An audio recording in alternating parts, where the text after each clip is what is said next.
Hey everyone, welcome to Knowledge Transfer. Today I have got something super exciting for you. We are diving into a Python automation. If you are ever to thought, I wish could stop doing this boring task every day, well, Python is about to become your best friend. And don't worry if you are brand new to coding. I'll walk you through everything step by step. We will even build a mini project together. All right. First things first. So what exactly a Python? Python is super popular programming language. Companies like Google, NASA, and Netflix, they all use it. And why is it so popular? Because it's simpler. Even you can literally read it like English, and it's great for automation, data science, websites, you name it. So let's now not waste time. Let's me show you how to it set up it on your system and start writing your first Python script. So first of all, we need to download Python org and then install it and verify it the version what we have installed. We have here a website. The link here I'm sharing with you is a Python download release.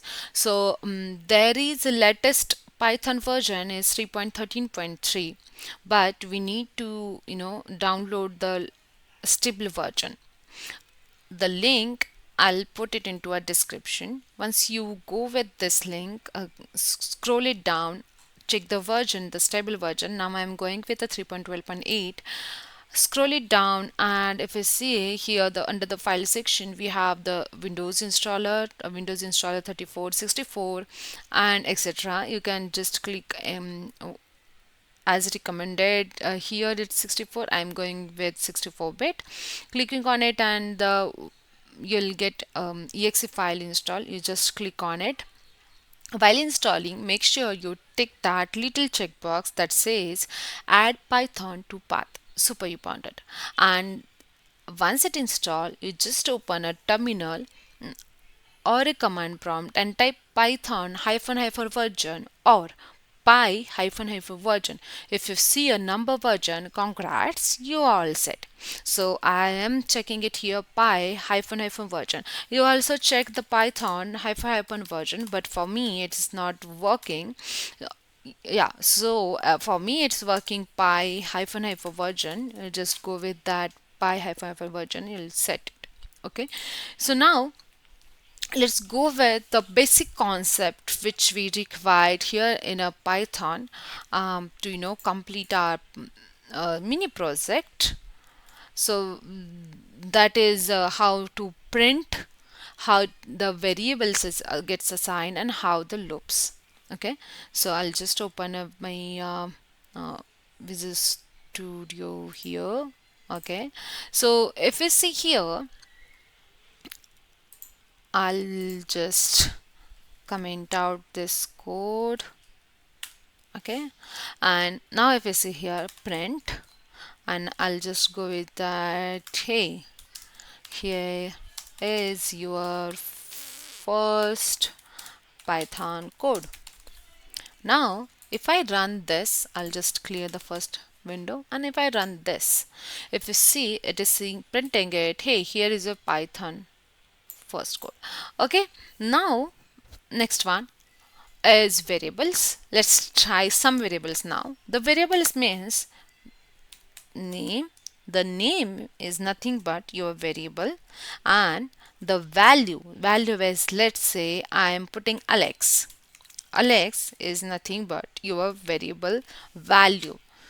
Okay, I am, pardon again, name is nothing but your value. Now there are many data types, you can just google it around, but whenever you go with a string or any content related data type, you'll just go with the colon and then write your content whatever it is. Now I'm giving the another variable, it's age. Age nothing but that's age means it's contained number. If you in real life you are using the age. So Alex age is 30. I'm giving only 13 without no colon. So 30 is nothing but the numbers. So now age is your number variable. Okay, it's a variable, but it's a number variable. Boom. We just stored and printed the data. Now yeah, it's printing name comma age. Now if I see, I'll just run it again. If I see here is your first Python code that existing earlier print statement. Now it's, if you see, the Alex 30. Okay. Now let's make Python do something repetitive work for us with the loop. Now here I'll just go with the loops. Okay. For I in range 5. So range is just numbers 1 to 5, but whenever you go with the I, it will take that first 5 numbers, but number here will start from 0. So first 5 numbers it will comes. Let's check it out how it is print. I'll just print double quote step, and I'll just go colon comma I. Okay, now if you see the magic, yeah, if you see step 0, step 1, 2, 3, 4, so it is a 5 as we give 5 and 0 to 4. You see that it's print step from 0 to 4. Now it's that's exactly the kind logic we will use in our project. Let's get real. Imagine you have the folder full of files with messy names. Okay, I'll just go to this. I'll just delete this existing one, the data what I have tried out, and I'll just copy and paste. Okay, and just rename is images. Okay, I'll just folder rename this images, and if you see this, I have this folder images, and if you see the names, it's very messy, right? So it's nothing only about the images. Whatever names, like the folder full of files which contain messy names for photos, screenshot, or any reports, PDF, invoices, etc. You want to rename them neatly one by one, nah, right? Not a one by one. One by one, it's take too long time. It's, I just given a sample of 5 to 10 images, but in a real life we have more than thousands, and it's very tricky, right? So that's a Python you got covered.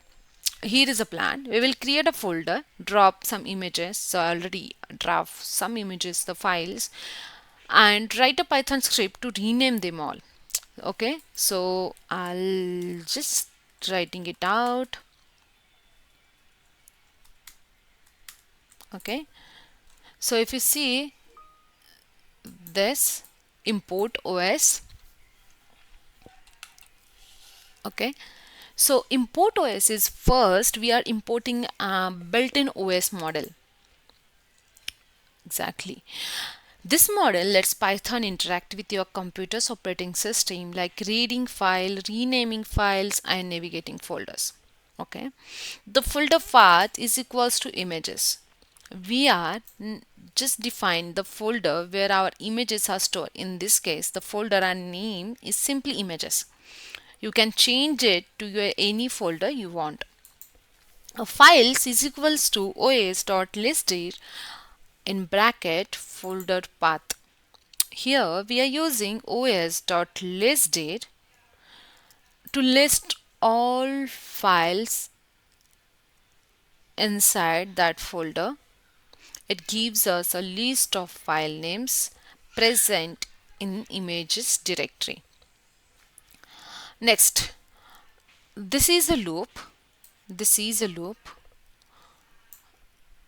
We are going through each file using the enumerate, which gives us both the index called count and actual file name.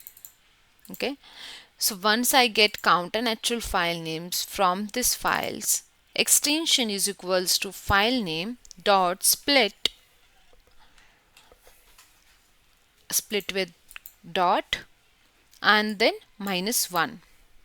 So we are extracting the file extensions like JPG, PNG, by splitting the file name at the dot, this one, and taking the last part with. This helps keep a correct file type when renaming. The next line is new name f single quote image underscore count plus 1 dot extension. So this is where we create a new file name. We are using f string. This is a f, this called as a f string. I'll just write it down how the f string is saying that f string. Okay, to format it as a string like this one,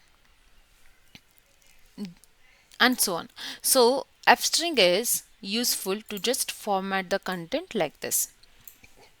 So this is a string, the new name, its contents. Old file is equals to os.path.join old file folder path and file name. So here we are building the full path of the original file using os.path.join. So Python knows exactly where to find a file we want to rename it, and similar way we will do it for new file, but this time we create a full path for a new file name. This is where rename will go in the same folder. Now the last is os.rename old file comma new file. So this is a magic line. Os rename takes the original file and rename it to new line, just like that. Your files get clean up and rename. And last but least is printing the message. Always print the message after this, so you'll just get a message that okay, file rename successfully. Okay, so and finally we are confirmation message once the renaming is completed. Super useful to know everything went well. Okay, so if I run this now, let's go and look at this images name. I'll just click on this. If you see this, this is a very messy images names all. I'll just go this and run it. If you see, file rename successfully, we got a confirmation message. Now if you go with the images, if you see this image 1, image 2, 3, 4, 5, 6, 7, so it is all images names are rename it properly in a well manner. Okay, so now you have got Python installed, you understand the basics, and you have a built real automation tool. That's a big win. This is a beginning with Python. You can automate email, reports, and web scraping. Seriously, the sky's limit. In the next video, I am going to compare Python and automate, the Power Automate, when to use which one and how they work together. So if you found this useful, smash the like button, hit the subscribe, and comment below what do you want to automate next. I'll make a video on it. Thanks for watching Knowledge Transfer, and I will see you in the next one. Peace. Thank you so much. Have a good day, guys. Bye.